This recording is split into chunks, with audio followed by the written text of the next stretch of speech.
Aroma miracles இயற்கையான aroma ஆயில்களை கொண்டு தயாரிக்கப்படுகிறது. தூக்கமின்மை, மன அழுத்தம், எதிர்மறை எண்ணங்கள் போன்ற மனநல பிரச்சனைகள், உடல்வலி, தலைவலி போன்ற உடல்நல பிரச்சனைகள், ஆன்டி ஏஜிங், முடிவுதிர்வு, பொடுகு, வெண்புள்ளி, சரும பிரச்சனைகள் போன்ற அனைத்து பிரச்சனைகளுக்கும் தீர்வளிக்கிறது. Aroma miracles.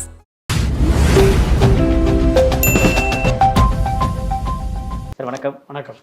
பொலிட்டிக்கலாக ஒரு கொஸ்டின்ஸ்க்கு போகிறதுக்கு முன்னாடி ஒரு படத்தோட போஸ்டர் வந்து வெளியாகியிருக்கு.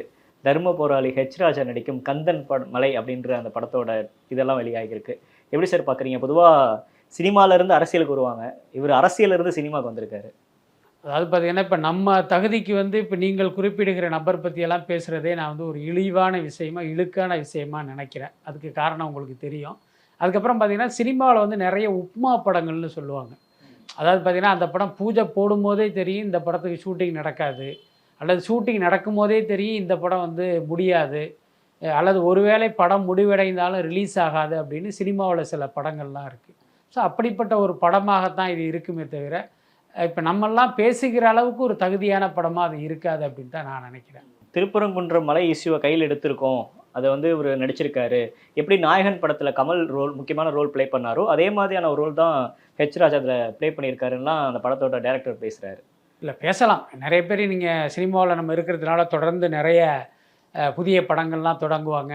அந்த படத்தை இயக்குபவர்களும் இப்படி தான் தன்னை ஒரு மணிரத்னமாக நினைத்து கொண்டு தான் எடுக்கிற படத்தை வந்து ஒரு பென்கர் படமாக நினச்சிக்கிட்டு நிறைய பேசுவாங்க.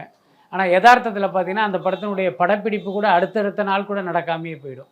அது மாதிரி இந்த கருவிலேயே கலைகிற குழந்தைகள் மாதிரி பல ஆயிரம் படங்கள் வந்து இந்த மாதிரி போயிருக்கு. இதெல்லாம் அப்படிப்பட்ட ஒரு படம் தான். அந்த போஸ்டர் பார்க்குறப்ப என்ன சார் நினச்சிங்க?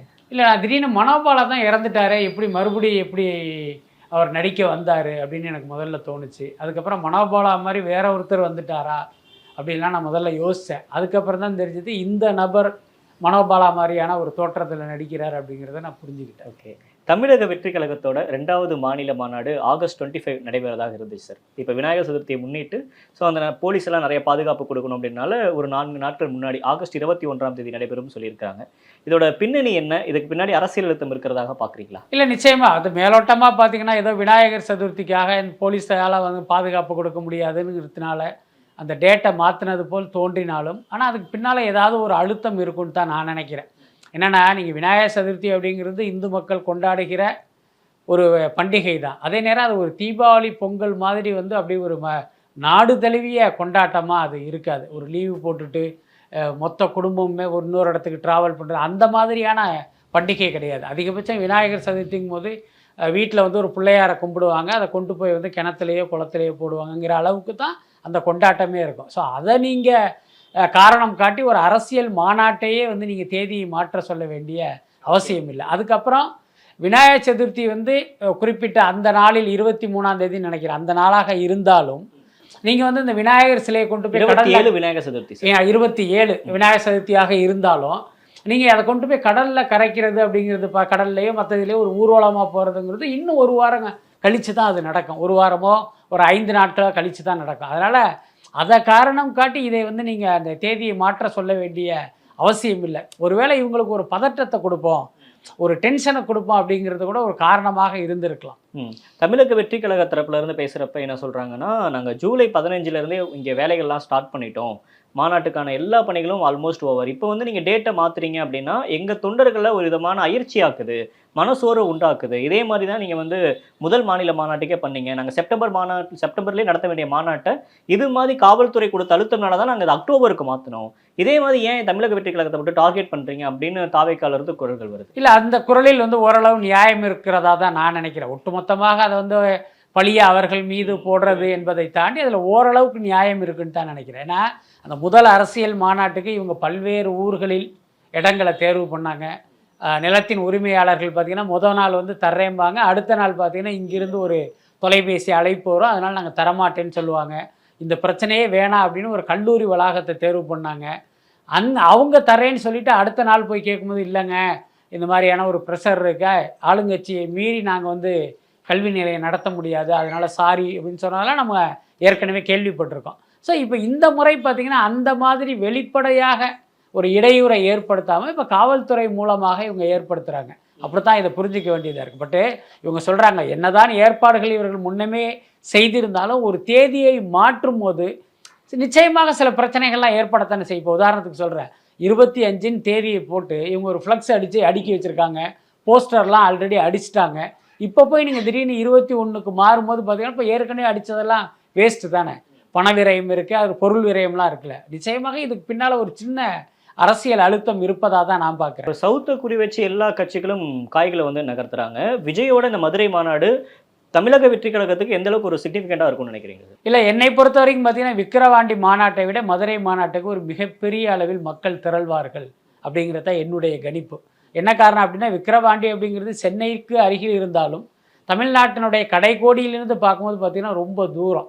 ஸோ அதனாலேயே பார்த்திங்கன்னா பல பேர் வந்து விக்கிரவாண்டி மாநாட்டுக்கு வந்திருக்க மாட்டாங்க.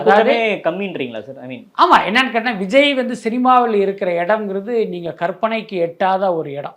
ரஜினிகாந்த் இன்றைக்கு சூப்பர் ஸ்டாராக இருந்தாலும் அவரை விட உயரத்தில் இருப்பவர் விஜய். அப்போ அவர் கட்சி தொடங்குறார் அப்படிங்கும்போது அந்த முதல் மாநாட்டுக்கு பார்த்திங்கன்னா மிகப்பெரிய அளவில் மக்கள் வந்திருக்கணும். ஆனால் இவர்கள் சொல்கிற கணக்கு பார்த்திங்கன்னா ஒரு 10 லட்சம் பேர் வந்ததாக தாவேகா தரப்பில் சொல்கிறாங்க. இப்போ திமுக மற்றும் வேறு சிலர் சொல்கிறது பார்த்தா அவ்வளோலாம் கிடையாதுங்க, ஒரு 5 லட்சம் 6 லட்சங்கிற மாதிரி சொல்கிறாங்க. பட் என்ன இருந்தாலும் அந்த 10 லட்சம் பேர் திரண்டு இருந்தாலும் அந்த கூட்டம்ங்கிறது குறைவு தான். ஆனால் இது விக்கிரவாண்டியில் நடக்காமல் ஒரு மதுரையிலேயே திருச்சியிலேயே நடந்திருந்தால் இந்த கூட்டம்ங்கிறது இன்னொரு மடங்கு அதிகமாகி இருப்பதற்கு வாய்ப்பு இருக்குது. அந்த வாய்ப்பு விக்கிரவாண்டியில் நடந்ததால் அது வந்து நடக்காமல் போயிடுச்சு. ஸோ இன்றைக்கு மதுரையில் நடக்கும்போது நிச்சயமாக கூட்டம்ங்கிறது ஒரு பெரிய அளவில் இருக்கும். எல்லாத்துக்கும் மேலே மதுரை மக்கள் பற்றி நமக்கு தெரியும், எல்லாத்தையுமே பார்த்திங்கன்னா கொஞ்சம் எக்ஸ்ட்ரா தான் காட்டுவாங்க, அன்பையும் சரி கோபத்தையும் சரி. அதனால் இப்போ விஜய் மேலே பார்த்திங்கன்னா நிச்சயமாக அவருடைய அபிமானம்ங்கிறது மற்ற பகுதி ரசிகர்களை விட இவர்களுக்கு அதிகமாகத்தான் இருக்கும். அதில் எந்த மாற்றமும் இல்லை. அதனால் கண்டிப்பாக மதுரையில் நடக்கிற அந்த தாவேகாவுடைய 2வது அரசியல் மாநாடுங்கிறது தமிழ்நாட்டை மட்டும் இல்லை உலகம் முழுக்க இருக்கிற தமிழர்களே திரும்பி பார்க்க வைக்கும் அப்படின்னு தான். இப்போ மதுரையை எடுத்துக்கிட்டோம் அப்படின்னா அங்கே மூர்த்தி ஒரு பெரிய ஆளாக இருக்கிறாரு. திமுக பல தலைகள் அங்கே இருக்கிறாங்க. அதிமுகவை பொறுத்த வரைக்குமே செல்லூர் ராஜு, ஆர்பி உதயகுமார் அங்கே ஒரு பெல்ட்டில் அவங்களும் ஒரு ஸ்ட்ராங்காக இருக்காங்க. இதையெல்லாம் மீறி தமிழக வெற்றி கழகத்தால் கால் ஊண்டிட முடியுமா? அந்த ஆர்வத்தை நம்ம சொல்ல முடியாது. ஆனால் நிச்சயமாக பார்த்தீங்கன்னா இங்கே வந்து ஒரு மிகப்பெரிய கூட்டம் திரளும் அப்படிங்கிறத நம்ம உறுதியாக சொல்லலாம். இன்னொன்று, திமுக ஆண்டாலும் சரி அதிமுக ஆண்டாலும் சரி இன்னொரு கட்சியினுடைய அரசியல் மாநாடும் போது எந்த அளவுக்கு அதை வந்து இடையூறு செய்யணும், அதை வெற்றிகரமாக நடத்த விடாமல் பண்ணணும்னு ஒரு பெரிய முயற்சியை பண்ணுவாங்க. இப்போ உதாரணத்துக்கு ஒரு வெளியூர்லேருந்து ஒரு தனியார் வாகனங்களை எடுக்கும்போது பார்த்திங்கன்னா அவங்கள போய் இந்த ஆர்டிஓ வச்சு மிரட்டுவாங்க. நீங்கள் அவங்களுக்கு போனீங்க அப்படின்னா உங்களுக்கு பிரச்சனை பண்ணுவோம், உங்களுடைய பர்மிட்டை கட் பண்ணுவோம் அப்படிங்கிற மாதிரி பல்வேறு விஷயங்களை செய்வாங்க.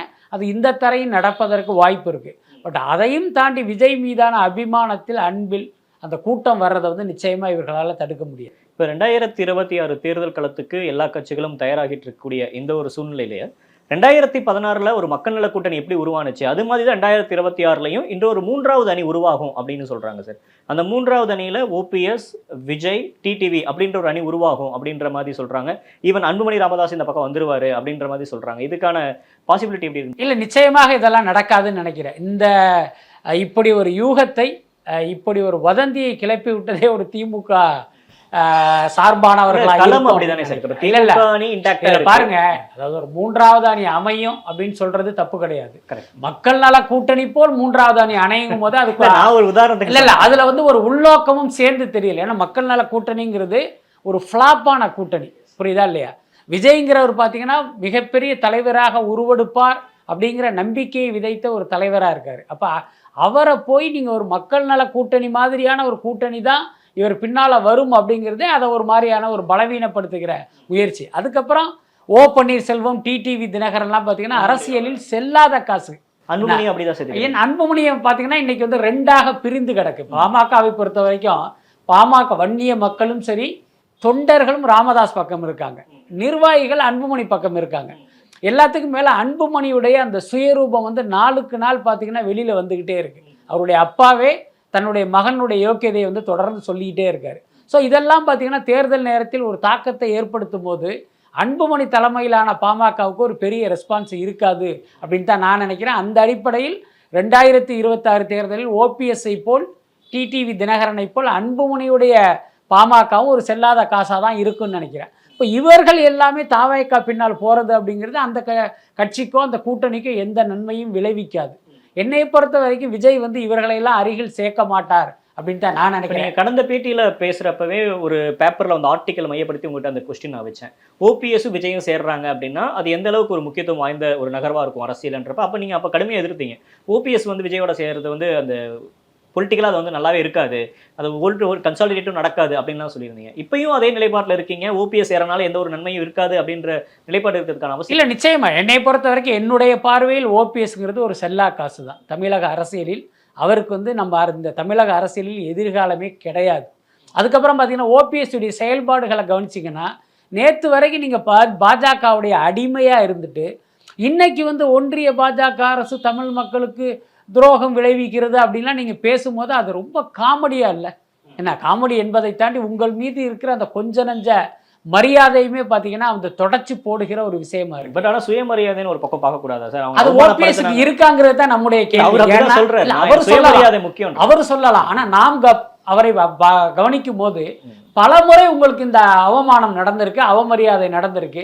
அப்போ எல்லாம் நீங்கள் அப்படியே கம்முன்னு இருந்துட்டு இன்றைக்கு வந்து நீங்கள் வாய் திறந்து பேசுறதே உங்களுக்கு இதுக்கு வேற ஏதோ இதுக்கு பின்னணி இருக்கும் அப்படின்னு தான் நினைக்க தோணுது. அதனால தான் சொல்கிறேன், ஓபிஎஸ்ஐ பொறுத்த வரைக்கும் தமிழக அரசியலில் எந்த காலத்திலும் அவரால் எடுபட முடியாது.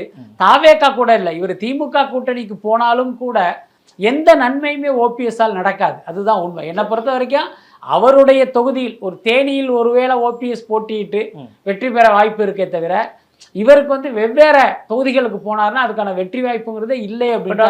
அரசியல் விமர்சகர்கள் பத்திரிகையாளர்கள்ட்ட தொடர்ந்து பேசுறப்ப சவுத்துல முக்குளத்தோருக்கான அந்த ஓட் பேங்க் அப்படின்றது ஓபிஎஸ் பின்னாடி ஓரளவுக்கு இருக்கு. டிடிவி 2021 எந்த அளவுக்கு ஒரு ஸ்பாய்லரா அதிமுக இருந்தாரோ அதே அளவுக்கான ஸ்பாய்லரை ஓபிஎஸ் ஏற்படுத்துவாருன்றதானே வாதமாக இருக்கு. அதை வந்து நம்மளால ஏற்க முடியாது. இப்போ நீங்களே சொல்றீங்க, கடந்த தேர்தலில் டிடிவி வந்து முக்குளத்தோர் வாக்குகள் அவருக்கு கிடைச்சது, அவர் ஸ்பாய்லராக இருந்தாருன்னு சொன்னீங்க. இப்போ அவரும் தானே அரசியல் களத்தில் இருக்காரு. அப்போ அந்த வாக்குகள் அவருக்கு போகவும் இந்த தடவை இவருக்கு போயிடுமா என்ன? அதுக்கப்புறம் இப்போ ஜாதி பார்த்து வாக்களிக்கிறார்கள் என்றால் அதே முக்குளத்தோர் சமூகத்தை சேர்ந்த இப்போ ஆர்வி உதயகுமார் போன்றவர்கள்லாம் அதிமுக கூட்டணியில் இருக்காங்க. அப்போ ஒரு முக்குளத்தோர் வந்து யாருக்கு ஓட்டு போடுவார்? டிடிவிக்கு போடுவாரா, ஓபிஎஸ்க்கு போடுவாரா, இல்லை உதயகுமார் முகத்தை பார்த்து அதிமுகவுக்கு போடுவாரா, அல்லது திமுகவில் இருக்கிற முக்குளத்தோர் சமூகத்தை சேர்ந்த தலைவர்களை பார்த்து திமுகவுக்கு போடுவாங்க? அந்த முக்குளத்தோர் சமூகம் இன்னும் சொல்ல போனால் இப்போ பாஜக தலைவராகி இருக்கிற இவரே பார்த்தீங்கன்னா ஒரு முக்குளத்தோர் சமூகத்தை சேர்ந்தவர் தான். அப்போ அந்த முக்குளத்தோர் சமூக வாக்குகள் என்பது அப்படி கன்சாலிடேட் ஆகி ஓபிஎஸ் பின்னால் போகாது. அது பார்த்தீங்கன்னா டிவைட் ஆகும்.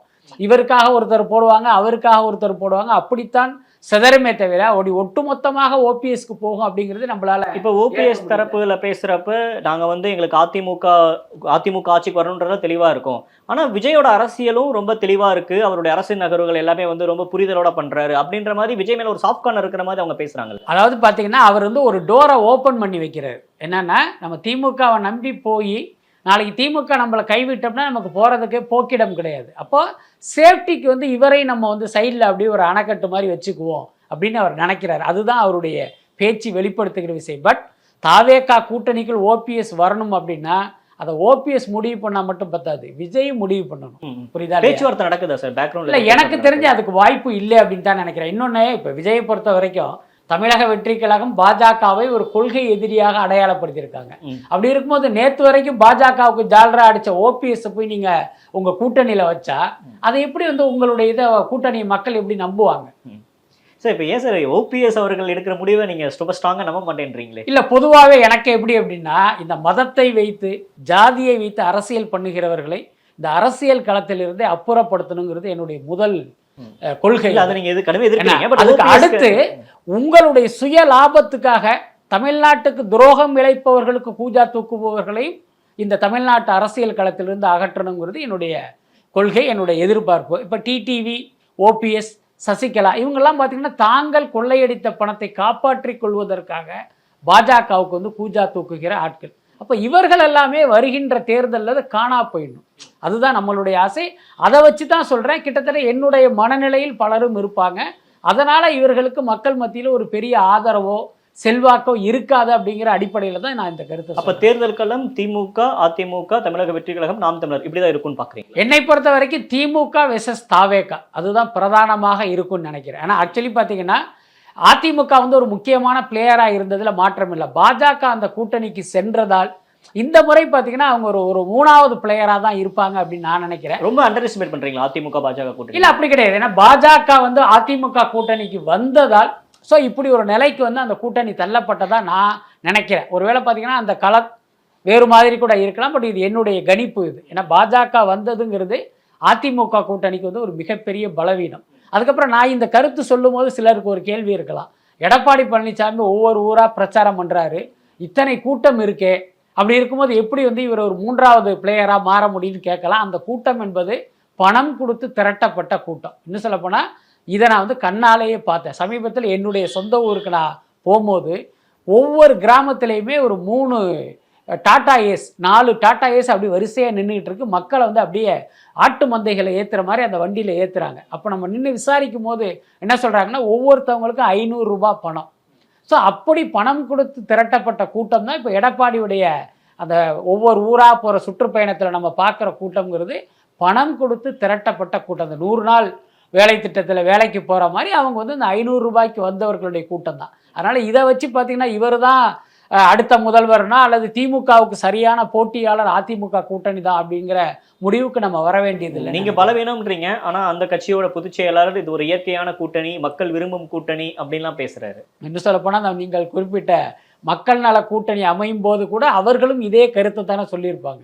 இன்னொன்று பார்த்தீங்கன்னா ஒரு சுயேட்சையாக நிற்கிற ஒருத்தர் கூட இதே மாதிரி ஸ்டேட்மெண்ட் விடுறதெல்லாம் நம்ம பார்த்துருக்கோம். அதனால் அவர்கள் சொல்வதை நம்ம பெருசாக எடுத்துக்க வேண்டியதில்லை. மக்கள் என்ன நினைக்கிறார்கள், மக்கள் என்ன சொல்கிறார்கள் அப்படிங்கிறது தான் முக்கியம்னு நான் நினைக்கிறேன்.